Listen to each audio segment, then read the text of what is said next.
All right, Alton team. Well, I hope that this video finds you enjoying some of your Sunday evening, or maybe you're watching this Monday morning, or sometime this week.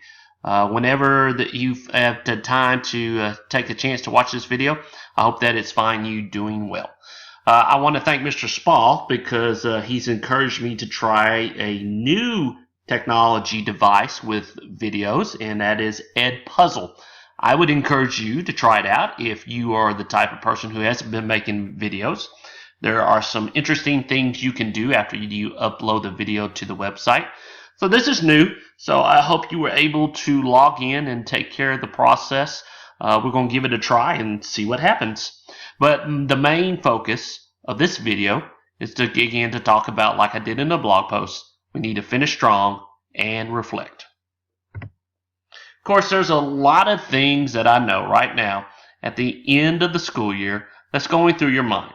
As when I was a teacher, constantly, May was always a time where questions would start popping up in my head as an educator. I'm sure a couple of questions, and these are just some things I thought of.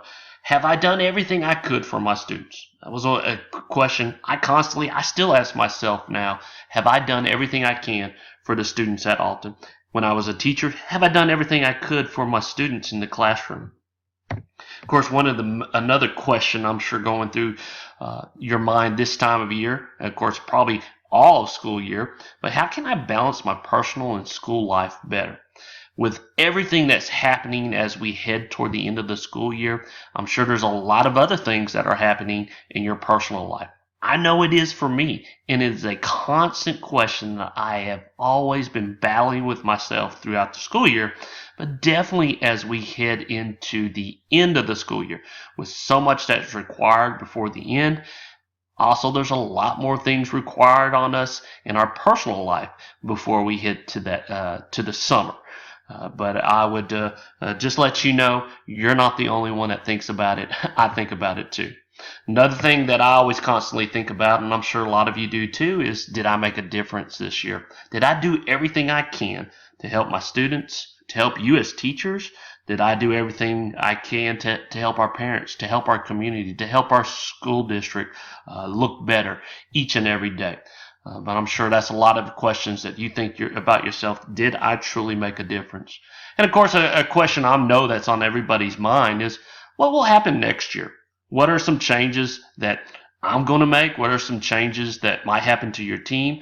What are some changes? There might be some changes in people's personal life, but it's always a constant question for teachers. As when I was a classroom teacher, as we head into May with everything going on, we start thinking about next year.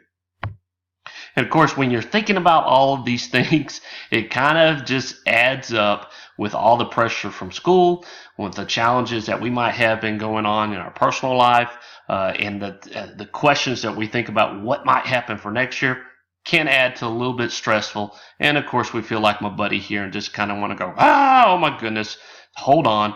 I can promise you we're going to finish this school year on a good note. And how do we do that? We're going to stay focused and don't give up. I want you to focus on these last couple of days. I want you to focus on the present. While you focus on the present and put a lot of your energy and time to the present, I want you to keep one eye on the future. And I'll get to that, keeping one eye on the future here in a moment. But right now, stay focused currently of what is happening in your classroom each and every day. I have seen too many great educators in other school districts that I have worked at that have actually slipped up the last couple of days.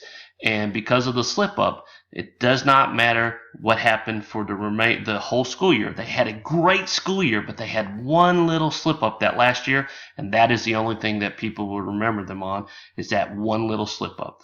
Got to stay focused. We started strong. It's important that we finish strong. It's important for our kids because we owe it to our kids. But more importantly, you owe it to yourself.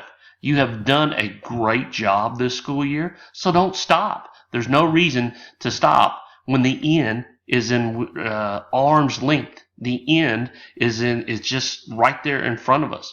Make sure to finish strong. And the way you finish strong is that you stay focused. And yes, we're still going to have a couple of challenges before the end of the year happens, but don't give up. Keep your head up. keep your team motivated, keep moving forward no matter what it takes. Now, of course, as I'll go back to that, keeping that your one eye on the future, great teachers put a lot of time, they focus on the present. Okay, we can't change the past, but we can focus on the present. We can give 100% to our kids in the classroom.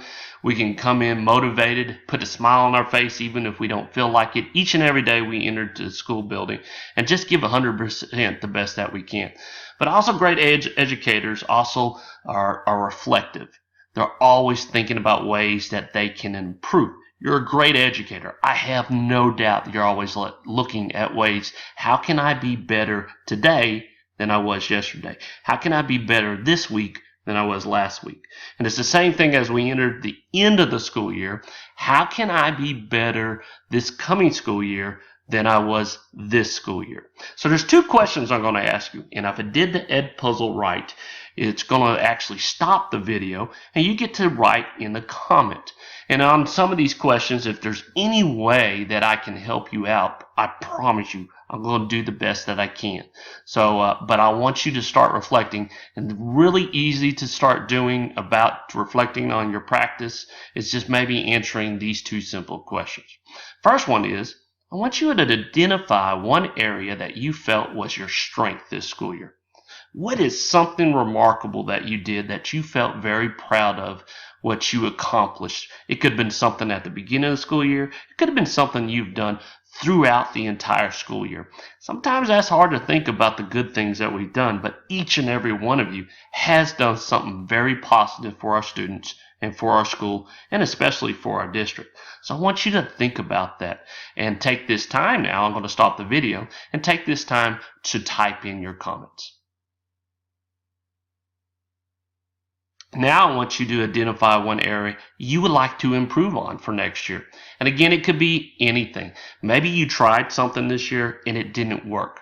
Maybe you didn't try something because you were too worried about the risk, or you didn't take that step that you could, or you just maybe did not have the time to do.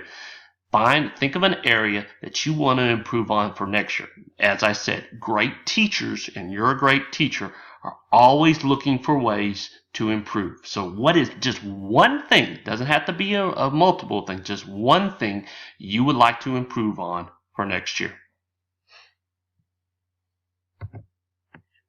And as I said, ladies and gentlemen, we are entering the end of the race. We are almost there to the finish line. So important again, let's stay focused, be committed, be an encourager, be a motivator for your team, your parents, and especially our children each and every day these last few days.